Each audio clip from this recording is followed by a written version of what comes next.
सच्चिदानंद सद्गुरु साईनाथ महाराज की जय।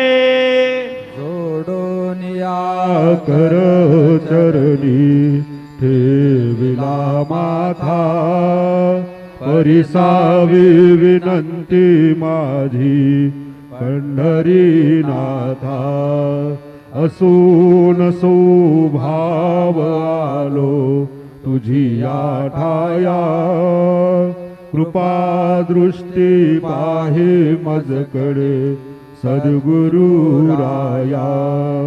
अखंडित सावे ऐसे वाटते पायी, सांडोनी संकोच ठाव थोडासा देई। तुका म्हणे देवा माझी वेळी